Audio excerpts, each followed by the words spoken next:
प्रणब दा का जीवन यूं तो हमेशा से ही सत्ता के इर्द गिर्द घूमता रहा है, लेकिन एक समय ऐसा भी आया था जब उन्होंने गुस्से में उस कांग्रेस पार्टी को ठोकर मार दिया था जिससे वह लंबे समय तक जुड़े रहे थे। इसकी वजह थी उनके प्रधानमंत्री न बन पाने का दुख। ये वो दौर था जब इंदिरा गांधी को उनके ही अंगरक्षकों ने गोली मार दी थी और उनका निधन दिल्ली के एम्स अस्पताल में हो गया था।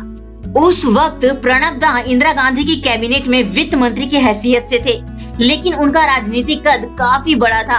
यही वजह थी कि उस वक्त उन्हें प्राइम मिनिस्टर पद का सबसे प्रबल दावेदार माना जा रहा था। चलिए आज के इस वीडियो में जानते हैं कि कौन से वो दो मौके थे जो प्रणब दा प्रधानमंत्री बन सकते थे, लेकिन किसी और ने मार ली बाजी। वीडियो शुरू करने से पहले मेरा आपसे छोटा सा रिक्वेस्ट है कि नीचे रेड कलर के सब्सक्राइब बटन पे क्लिक करके इस चैनल को सब्सक्राइब कर लीजिए ताकि मेरे आने वाले नॉलेजेबल वीडियो भी आप देख सके।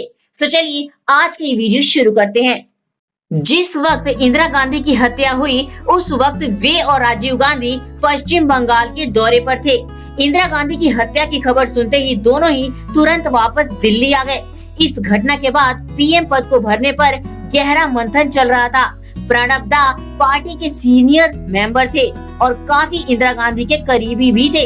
इस वजह से पार्टी के कई सदस्य उन्हें इस पद के लिए योग्य उम्मीदवार मानते थे, लेकिन उनके हाथ से ये बाजी निकल गई और आनन फानन में राजीव गांधी को पीएम बना दिया गया।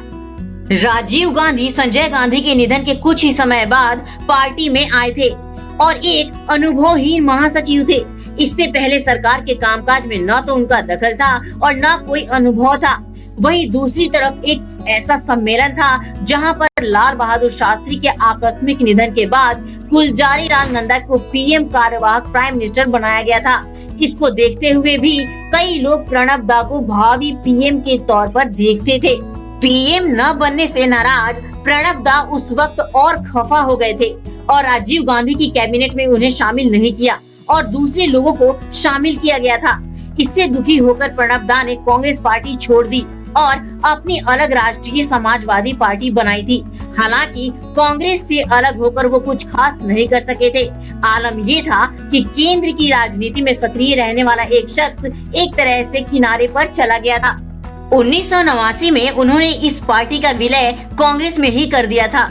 इसके बाद राजीव गांधी की हत्या के बाद केंद्र में नरसिम्हा राव की सरकार बनी। इसी दौरान वो दोबारा कांग्रेस में शामिल हो गए थे, लेकिन उन्हें सरकार में जगह नहीं मिली थी। हालांकि राव ने उन्हें योजना आयोग का उपाध्यक्ष जरूर बनाया था। राव की सरकार के अंतिम वर्ष में उन्हें केंद्र में विदेश मंत्री बनाया गया। इसके बाद कांग्रेस सत्ता से बाहर हो गई थी। वर्ष 2004 में यूपीए के तहत कांग्रेस की सत्ता में वापसी हुई। तब सोनिया गांधी के पीएम बनने की राह में कई कांटे निकल आए। उनके विदेशी मूल का होने की वजह से पार्टी के कुछ बड़े नेता ही उनके खिलाफ हो गए थे। ऐसे में सोनिया गांधी ने अपने कदम खुद ही वापस खींच लिए।